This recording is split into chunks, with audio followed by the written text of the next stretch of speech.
This presentation is provided by BoardPaq LLC for educational and informational purposes only and does not constitute legal advice. The opinions expressed by the presenters are their own and not necessarily those of BoardPaq.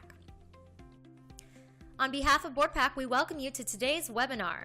BoardPaq has teamed up with Amazon's #1 best-selling author in board governance, Thomas Bakewell, and fundraising guru Carol Wiseman to help educate boards on the latest industry trends. The Boardroom webinar series will focus on different topics each month. I wanted to mention really quickly that BoardPaq is a secure, affordable, and easy-to-use paperless board meeting solution. Users can access materials from the native iPad app or through a web browser on other devices. Private annotations, minutes builder, and unlimited document storage are a few highlights of what we have to offer. Before we jump into today's topic, let me tell you a little bit about today's speakers. Thomas Bakewell works to bring out the best your team has to offer. He is the author of the book, Claiming Your Place at the Boardroom Table. Over the past 30 years, Thomas Bakewell has advised and directed CEOs and presidents of large for-profit and nonprofit corporations. His vast board experience has made him a leader and go-to source in board governance. Carol Wiseman, president of Board Builders, is an internationally known speaker, author, trainer, and consultant. Carol specializes in volunteerism, fundraising, and governance. Carol won a Telly Award for her PBS special, Building a Board with a Passion for Mission. Her board experience is vast, having served on 38 boards and served as president of 7. Carol and Tom, take it away.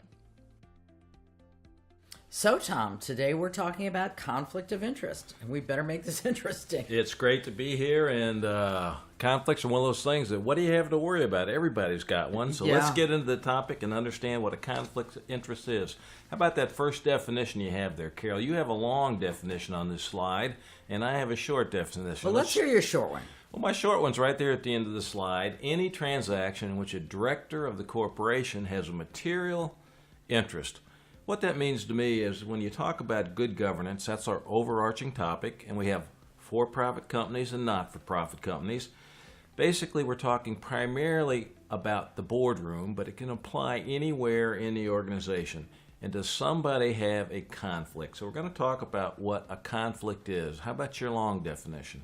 Well, my long definition is really very similar. It's just stretched out. Okay. This is how, if I had gone to law school, I would have talked. All right, well, explain it to us. What is this? It's a situation where a person or organization has multiple interests. So, for instance, if I am an insurance agent and the for-profit corporation I'm on the board of needs insurance, am I the preferred carrier, whether or not I'm giving the best possible service, the best quality? So if you're asked to serve on the board of a for-profit or a not-for-profit and your business is insurance, is it appropriate for you to be selling the insurance to that company? So that's one of the topics we'll talk about That's what today. we're going to talk about today. Okay. Here's my question, and this is really a big issue, is this a really serious problem? And is it a legal problem? Is it a moral issue? And as I'm always concerned, I'm assuming it's not fattening. So how big a problem is this? Well, I dare not opine on whether it's fattening or not, but yes, let's talk about this just for a moment and do a deep dive here. When you talk about conflicts, it's one of those issues like peeling an onion. You can get very deep into the minutia and the details very quickly, but let's talk on a broad scale about what conflicts can involve. It can involve ethics, it can involve integrity, it can involve related party transactions, it can involve independence. So a whole wide range of topics can come in when you start talking about conflicts and being on a board of directors. So those are the things we're going to talk about. And yes, it is both legal and it's based also on a lot of moral issues. Is this a good reason to do it or not? Is it in the best interest of the organization or not? So moving on. Tom, are conflicts of interest a board or a staff issue? Well, they're actually both, and they can be relevant in both circumstances, but they're usually not as big a problem with a staff issue. So again, to repeat, conflicts can be very much a board issue, they can be an executive issue, and they can be a staff issue. The reason they're usually not so much of a problem when it comes to staff is that you have the ability to terminate people pretty quickly. If there's a conflict going on and a staff member is not willing to remedy it, usually there's a simple solution. We really kind of want you to leave the company. It usually gets a little more ambiguous when it comes to board members, but the rules certainly apply to both boards and to staffs. So if my husband sells insurance and I'm on the staff, Yeah. I can still have that conflict. Well, you certainly hope so, although many companies have very tight rules about conflicts, so we don't do business with spouses, or we do, we allow it, or we don't hire family members, or we do. It just depends on the company. But usually those rules traditionally have been much more spelled out carefully for staff, and they're a little more ambiguous for boards.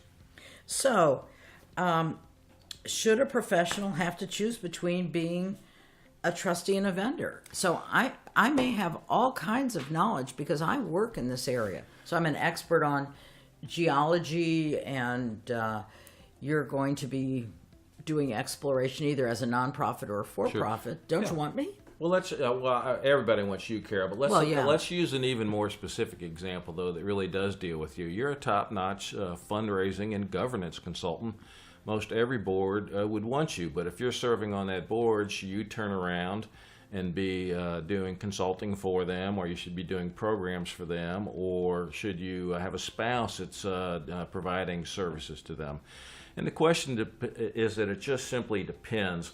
Here's the reality, back to the language on the heading there. Does a professional have to choose? Well, certainly at a minimum, the professional has to disclose, and they should disclose. And where the real problems show up is where somebody hasn't disclosed, and then you find out that they have a conflict or a potential conflict. So the good news is the rules and the laws in the past number of years have changed to remove a lot of these conflicts. So back to the term professional, let's use an example. It used to be very routine for lawyers to be both a director and to provide services to a corporation, a not-for-profit or for-profit. Today, the ethics rules make that very difficult, and most lawyers don't serve on the board if they're serving as their lawyer. Likewise, CPAs used to be able to do both. You can't do that under the ethics rules. Other areas like real estate or insurance is a lot less clear or vague, but they also have rules. Is the insurance agent getting a kickback if they're, doing services on the side or whatever? So there's very things you have to be very careful about. So the key issue again is what is the disclosure, and clearly there are circumstances where professionals are serving on both sides of the table, both as a board member, as a vendor. You just have to be careful how you handle it.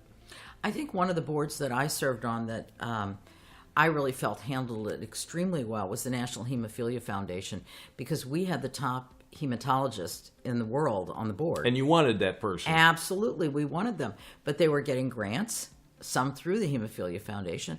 And I was also on a board through the American Red Cross. Some people work for Genentech, which are pharmaceutical companies. And what I liked about the way they did it is that it was the first meeting of the year, and everybody orally as well as on paper disclosed. Disclosed, absolutely. So good practice, and there was a classic example where you really wanted those people on your board, but indeed there was a true conflict. So how about this next slide here? This is a really interesting situation that one of my clients was on, and I call it the Melinda Gates on the airplane conundrum. Okay, so we're talking about managing a conflict, so tell us about this conflict that showed up on a plane with Melinda Gates. My client got on a plane in Seattle, got bumped up to first class, was sitting next to Melinda Gates, had a 6-hour flight. And what did they talk about? They only talked for 12 minutes while the meal was served, because Mrs. Gates was reading, and my client wanted to be respectful, and she told Melinda Gates about her nonprofit. And the ultimate result was a $72 million grant. Now, her not-for-profit, was she an executive? Was she a board member? What was she? She was an executive. Okay. But here's what happened. She got off the plane. Mrs. Gates was very interested in her project. It was really in what you would call their sweet spot. Right.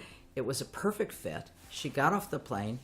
She called me. It was a while ago. They actually had pay phones. You remember pay phones. And she called me from a pay phone and said, Carol, I'm on another board as a board member, and I never brought it up. Should I resign? Yeah.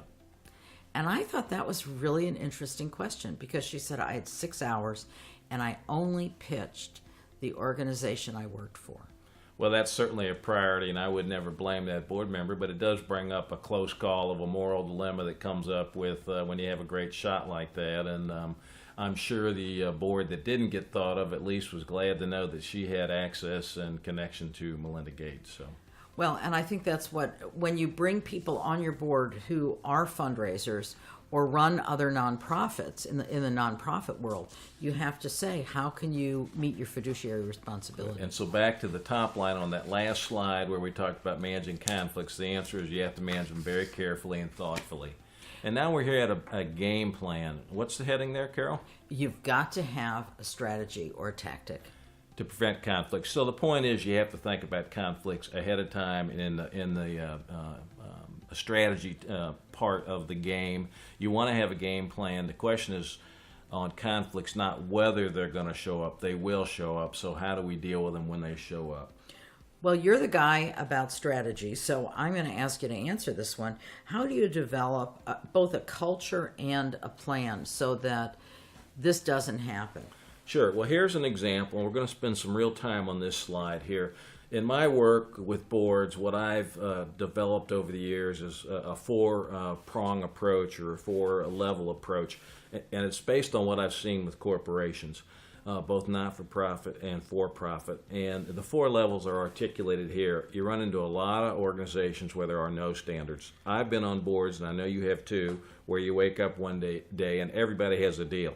Everybody on the board has a deal except for me, and don't I feel left out? I don't either. I know. What's the matter with us? We're not very smart. I don't know. Okay. So you get the place where everybody has a deal, everybody has a conflict. Then you have what I call minimum legal standards. I'll go through these four and then come back and give examples of all. Then you have what I would call the next level up, principles of good governance that you would apply. And then you have kind of the far extreme would be the highest possible ethical standards where, you're Darth Vader on ethics. If it even gets you started to say on steroids. even a hint of a conflict, you don't allow for it. And you must lose opportunities if you get that far down the road. Yeah, so let's use some examples. So we talked about the example of no standards where everybody's got a deal, and this was my first board. The real estate guy had the real estate, the lawyer had the legal fees, the insurance guy had the insurance, and the problem was it was nice and cozy, but the business of the organization wasn't getting done because everybody had other interest in mind. So the next standard up is what I'd call minimum legal standards, and actually, believe it or not, there's not a lot of legal standards out there traditionally on conflicts, but a lot of them have been developing. So I'll give you two examples. A classic not-for-profit example today is if you're on a not-for-profit, you're required to file with the IRS, most every not-for-profit, a 990. Well, the 990 used to be 2 or 3 pages. Now it's 30 pages plus, and it very specifically says, it asks very specific questions. Do you have a conflict of interest policy? Must directors disclose conflicts of interest? If there's a disclosure, what is it? So you and I have a friend who's a very prominent and successful college president. He has a daughter who runs a marketing firm that does more than $1 million of marketing a year with that college. It's a large organization with a great arm's length transaction. It's reviewed by the lawyers, but that relationship has to be disclosed in the 990. Another example of the laws changing was public companies. Mm-hmm. Public companies are required today, basically at the board level, not to have conflicts. So it's very important that the directors only get their fees from either stock options or fees from the company. So traditionally what's called directors' fees. It used to be if you had someone like Henry Kissinger on your board, Henry got director's fees, and he got consulting fees, and he got writing fees, and all kinds of other fees. And that's all been changed by the securities laws to do completely away for that. So on the public company level, they've moved towards what's called independent boards. Then we have the level of principles of good governance. Two examples that come to mind there. One is most of your great charities, like which you deal a lot with, like the Goodwill and the American Lung Association and all, they will have policies on conflicts of interest. And just as you gave the example, repeat that again. So you're on a board, and at the beginning of every year, what did they do? We all sat down, we filled out the paperwork, which is then in the board portal, obviously. But we filled out what our conflicts might be, and it was explained to us what they might be. So a very clear definition what your conflicts. Absolutely. If you have a family member working for the Yes. company, or if you have a family member that's selling insurance to the company, any kind of financial interest. And because it was the National Hemophilia Foundation, it was a lot of money involved, because the average person today with hemophilia spends approximately $250,000 on medical care. So Okay. that's a lot of money. Yeah, you're talking big ticket items here. Big ticket items. And so it's not like an organization like Vitiligo where you're talking about sunscreen. You're talking big bucks. So the question was whether to have the pharmaceutical companies at the table. They decided not to, but if we had stock, we had to disclose that. Right. If you held stock in a company, In Genentech or Okay. any of the pharmaceutical companies, we had to disclose. and that might disqualify you from being a board member if you had a big interest. It actually wouldn't disqualify us, was their decision, because the top researchers Right. had stock and they wanted them in the room. Right. So that's an example, great. And then the last example is the highest possible ethical standards, and that an example of that would take me back to, it's not a board example, but a related example. My earliest days when I was a youngster in the accounting industry, if I held stock in a company that I was going to audit, even if it was, Mobil Oil and I owned 10 shares, I had to disclose that. Yes. And if I owned more than a tiny percentage, I couldn't be on that audit. So very good rules, very good standards. Sometimes, frankly, the highest possible ethical standards can be over the top. You and I know a case here recently of a well-known science center where it was almost as if there was a witch hunt. Everybody who even had any relationship had to, even if they were doing a $100 purchase or selling a computer or giving printing or anything, and frankly they ran off some pretty good board members. Well, and the other side of the coin is you might not have a prior conflict of interest, but when you start doing business with people, people become friends. Yeah. Sooner or later, everybody has a conflict. It's a point that I make about trying to keep it basic. And the example I like to use back to my first board service, being on a college board, the board where everybody had a conflict. Well, then the pendulum swung the other way, and the example of everybody having a conflict was the local utility executive was on the board. Well, is it a conflict that the local college is buying electricity? Well, who else are they going to buy? Yeah, it you from? have your choice of, and many of us really like Yeah. electricity. Okay, let's move on here. Okay. So, let's talk about the four principles of good governance. And this is, again, prevention. Yeah, it's prevention, and it's a model or a thought process that I came up with, that these are the four rules that I would apply. So awareness is everything about conflicts. And interesting, a lot of times people aren't aware that they have a conflict. Sure. But that's why good organizations that have conflict policies tell you, this is the checklist. Do I have a conflict? And I think this is a really good point towards orientation, because what we're talking about is what can be a conflict with one group is not a conflict with another. Absolutely. So awareness of it, and then once you have an awareness, disclosure is absolutely key. And you just don't say to your friend walking down the hallway at the break, hey, I might have a conflict. There's a formal process where you either report to the organization or the chairman of the board or the CEO that, look, I have a conflict, and here's what it is. Then there's what's called the recusal, and most people have a pretty good understanding of this. Look, if you're the a board member that wants to do the construction for the company, you leave the room when everybody else talks about that, and they have the freedom, hopefully, to vote confidentially whether you're going to have that work or not, or be permitted to bid or not. And then the fourth component, and this is where it can get a little tricky too, is having an independent review. So if it's decided that our friend who is the contractor and on the board wants the construction, and he discloses, and there's been he's left the room and they've talked about it, then the question is, who makes that decision? Is it the people in the room, or do you really go to the outside lawyer and say, have somebody independent, and do I get to pick the lawyer that makes the choice, et cetera? So you can see how tricky it can get. But these are the 4 principles to really guide you to staying out of trouble when it comes to conflicts. And I would assume, Tom, some of this has to do with size. So if you're talking about directors and officers insurance, which may be a couple thousand a year, versus $100 million building project, you're really talking about very different kinds of levels of care that need to be taken. Absolutely. Perfect example. So ultimately, here's behind Dorothy and her friends. Let's talk about transparency. Well, transparency is everything.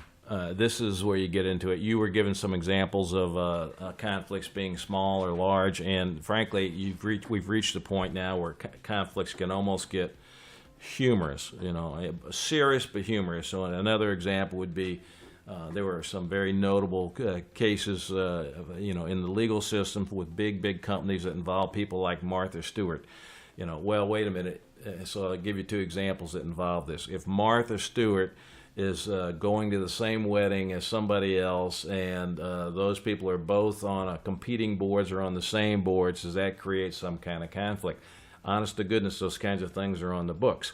So another companion example that was a very well-known one was where a well-known business school dean was on the board of Enron, and Enron was giving his school multi-million-dollar gifts every year. Well, does that suddenly make the dean of that business school beholding and loosen his judgment in terms of running the board at Enron? Maybe not the best example there because of the tragic fall that they had, but a good example of a conflict. And I think what's ironic about that is that Ken Lay was endowing a chair in ethics. Yeah. Oh, that's the punchline. All right, don't get me going there. Okay, there we go. We can talk all day about that. So Ken Lay was the CEO. And what you're saying is, despite all the problems they had, he was giving money to a college or university to study ethics. Yeah, we hope that went away. We hope that paid off. All right, what do you have here? Yeah. What is the duty of loyalty? And this is something that we talked about: the duty of loyalty and the duty of care in other webinars, but let's go over it once again, Tom. Sure, absolutely. Well, the fundamental, and I'll give an example or two how this ties right back to conflicts. The fundamental responsibility of any board member, the 2 basic responsibilities, we're talking the overall topic here of what's my fiduciary duty as a trustee or a director, my duty of loyalty and my duty of care. So what the duty of loyalty means is I am loyal to the organization, not to myself as an individual. And so the classic example would be of a duty of loyalty is not stealing what's called a corporate opportunity. So you're on a hospital board, they're getting ready to move from the inner city out into the suburbs, they're going to acquire a lot of land, suddenly that real estate's going to become very valuable very quickly.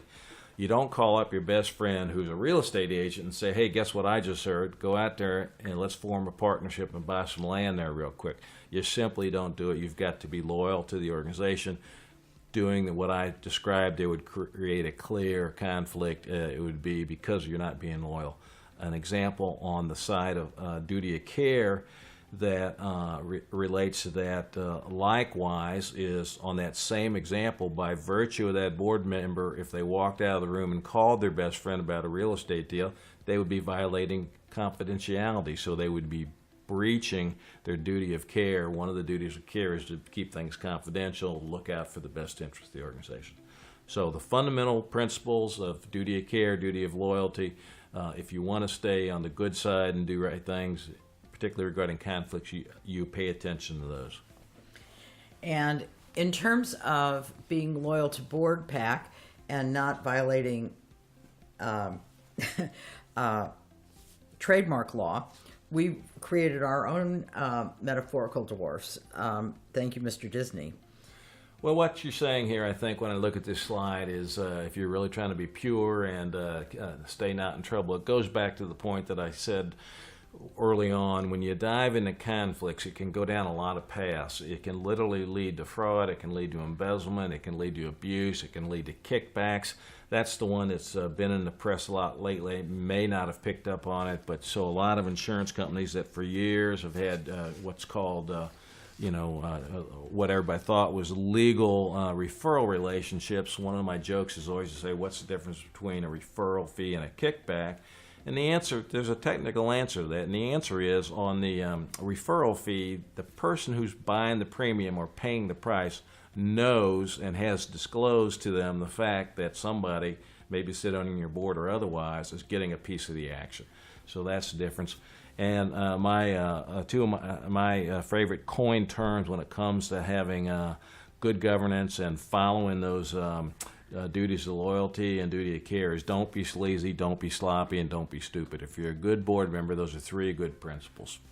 I think those are interesting names for triplets, but I'm so glad I didn't have them. Yeah.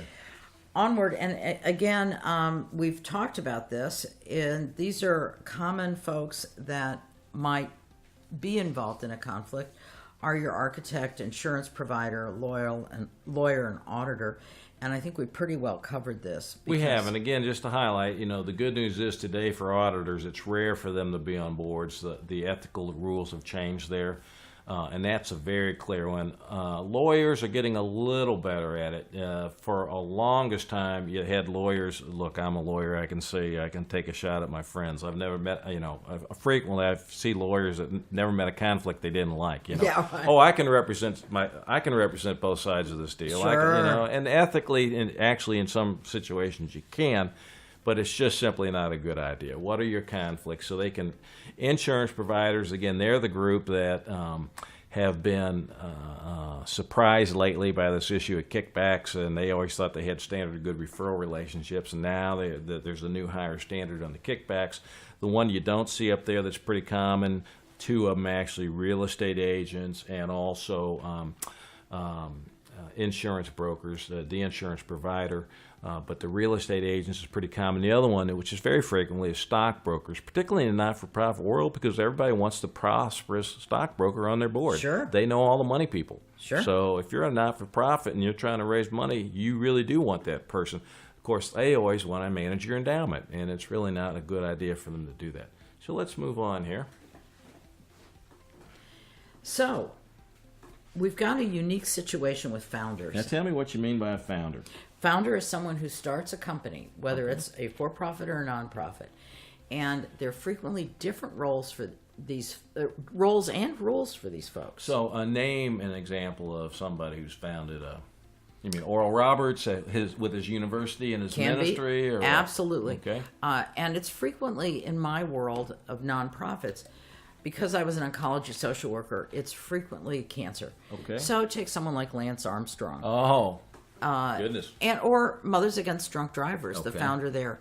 And that was a very well-known case where she founded an organization. Mm-hmm. She started in her home, not uncommon, put her heart and soul into it. Became very well-known, very successful. Exactly. And then she got fired. What happened?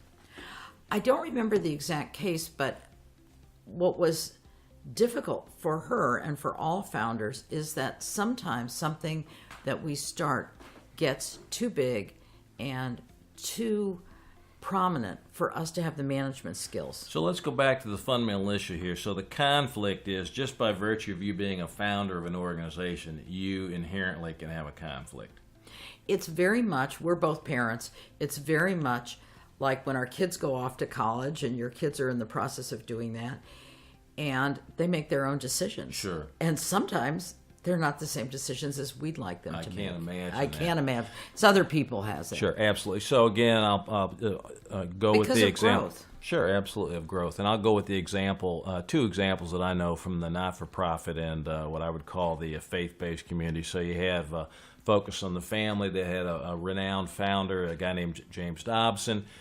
He had a hard time letting go, but they made a smooth transition to a new CEO, and the same thing with Oral Roberts. He founded a ministry, and part of that ministry was a university, and then his son came in and raised it, ran it, and they hit some speed bumps, and fortunately they went out and got a new team, and they're doing very well now. So the question becomes, what's the conflict? And the answer is it's an inherent conflict. If you're a founder, it's very hard for you to have arm's length judgment, etc.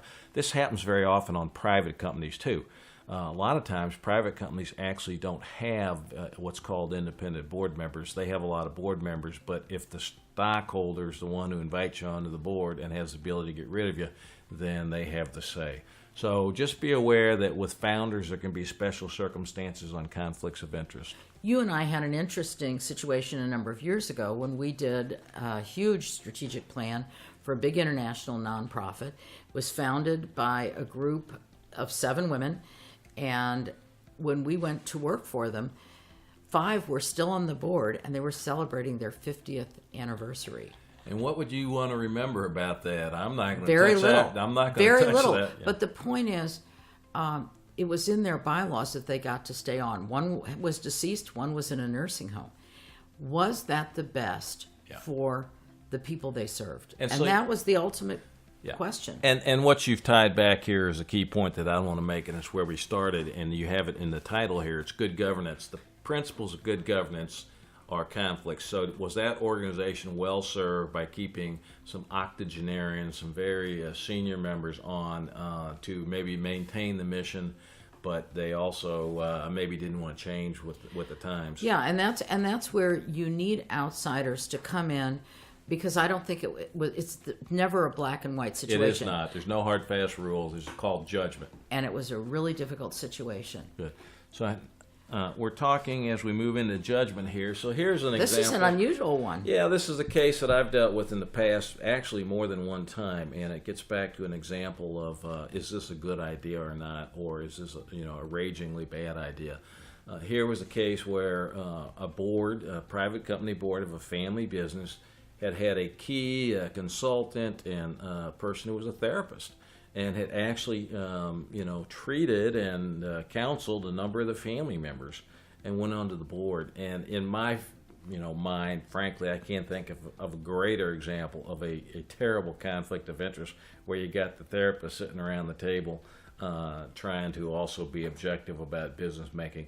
In this situation, clearly a brilliant person, clearly good insights, but in my mind, the ultimate conflict, because what can be more, confidential and more emotional and more, in-depth complexity than somebody's therapist? Sure.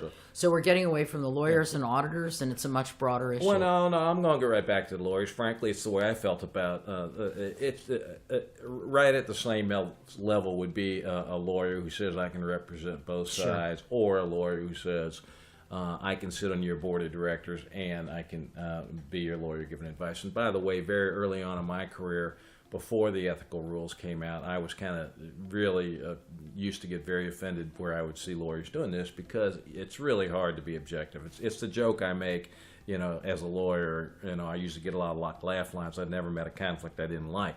Sure. Just, believe me, I'm objective. Just ask me. Sure. Okay. If you have a check. And then there's the gray area. This is integrity and leadership. And there have been a number of scandals that have come up, and these unfortunately are plentiful.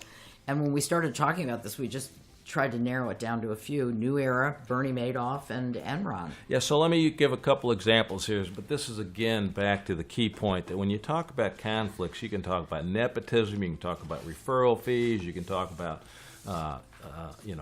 all kinds of other examples, lack of independence. You can talk about your examples of, I own stock in a company. There's 100 examples. So top lining 2 or 3 examples here. Let's go back and start with the one on the end there, the Enron one. So you gave an example of the Enron one. Here's another one that came from Enron. There was a very prominent director who'd been just a rock star businessman, and he was so prominent that he was what was called a fellow of Harvard University, a fellow of the corporation. Harvard has a bit of an antiquated and unusual in terms of their languages because they've been around for so long, but the top people that run the governance of Harvard, there's just a handful of them, usually 6 to 8 of them, are called fellows. And there was a fellow who was a fellow of Harvard University who also happened to be on the board of Enron. Well, there's a lot of bright people at Harvard, and when it started going bad at Enron, there was a lot of tittering and a lot of questioning about this man's ethics and ability. And while he was actually known for people that knew him to be a man of impeccable integrity, there was enormous heat for him to resign from the board at Harvard just by, frankly, association and reputation and all. And while you could argue, well, this wasn't a conflict of interest, this got to the issue of ethics and integrity and what was best for the organization, and what was best for Harvard was for him to stand down. And here's where the sniff test doesn't necessarily mean reality. Right. And so while that fellow was very hurt about it and all, ultimately, I actually know a friend of his who gave him some pretty good advice. And the way he got him over the hurdle on this, and it's well documented in some public books and all, he basically said, look, sometimes it's not always about you. You know? Oh, isn't that a sad statement? So then the second case here, Bernie, everybody knows that name from Madoff, and ultimately, where were the conflicts there? Well, here's the bottom line. What we find out with Bernie, other than a lot of shenanigans, a lot of people were getting paid finder's fees on a kind of an undisclosed basis for sending clients and sending money to Bernie. So whether they were on the board or not, but what you found out is a lot of the people that had money with Bernie had it been steered there by friends who they thought were just doing them a favor, and in fact what had happened, the friend was getting paid a finder's fee for steering them that way. And then the last one was one of these notorious charity benefits that went bad. It was a bad idea, a good idea that went bad. Some rascal who was out promoting, and he had this great deal. If your charity would give me 100,000, a million, or whatever, I guaranteed you and promised you that within 6 months or 12 months, I have a secret group of donors that'll help fund your charity if you sign up with us, and we'll double your money. And early on that happened. It was the classic pyramid Ponzi scheme where he was just taking money from one charity to another. And what happened, so here's the conflict, a couple very prominent, very generous donors in the community of big city donors got tied up with this guy, and they were actually helping promote this. And despite a lot of people having questions, it ultimately did implode.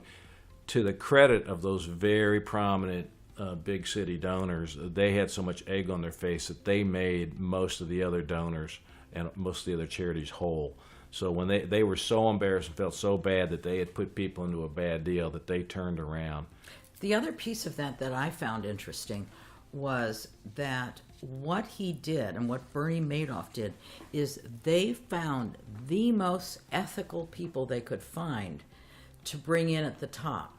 So the people who had the best reputations, they'd give them $1 million, and then in 6 months or whatever period of time, they'd have $2 million. Right. So you have the pillar of excellence who was the one who was your reference. And that's what's so painful to these people. And you make a great point here, and it's the point that I would come back to on conflicts. It really talks about our subject today. You have to be vigilant about this. It's easy to say, "Oh yeah, that's my best friend. He's got the construction for the college board, and he's on the college board." Well, what's wrong with that? You just have to be vigilant. You never know when and you got to have a third party look at these issues. So you make a great point about being aware of what's going on, and even when it looks good and too good to be true, you got to be very careful. And frequently it is too good to be true. And here's our final slide. Can you serve on a board and be a staff member or trustee of a competing organization?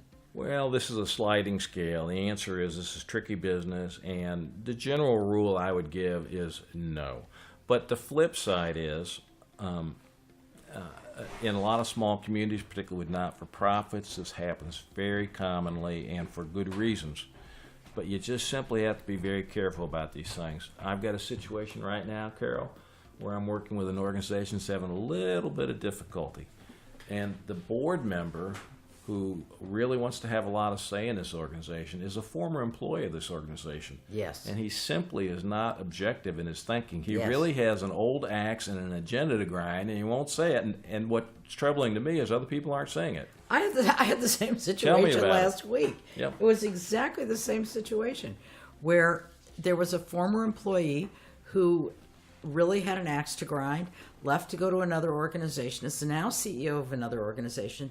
Not in a larger community, but in a smaller field. And so sometimes whether it's a small disease group or whether it's an ecological group or whatever, there maybe symphonies, he wanted back in to get his own back. So it's about judgment. He has a personal conflict there. It would never show up unless you know about it. And let me just touch base here on one more slide, just on some references. Carol, tell us about these references and resources. Well, there's a rascal named Tom Bakewell. Oh, boy. And you wrote a great article about this, and you can get it on Tom's website. And I'm going to take a second with a brag here. So this is the most requested article ever by the National Association of Corporate Directors that does a lot of publishing, is well known. I wrote an article early in my career, and it's just one of those that's kind of been evergreen. So it is available on my website for free, or you can contact the National Association of Corporate Directors. In my work, I'm going to talk about the second one here, and you can do the last one.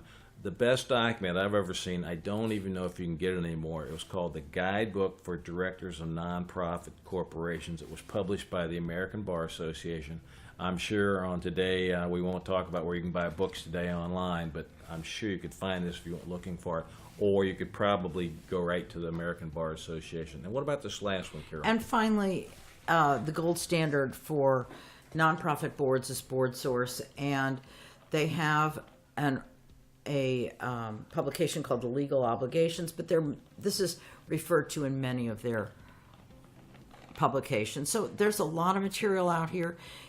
This won't make you fat. This won't necessarily wind you up in prison, but it's something that you really have to keep an eye on, because the one thing that every nonprofit has to value is their reputation. Reputation is everything.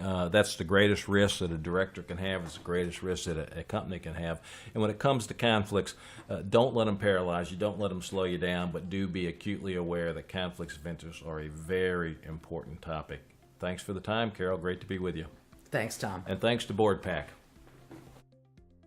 Thank you again to Tom and Carol for your wonderful insight today. If you have any questions or comments for today's speakers, their contact information is on the screen. If you have interest in learning more about BoardPaq, please send us an email, sales@boardpaq.com.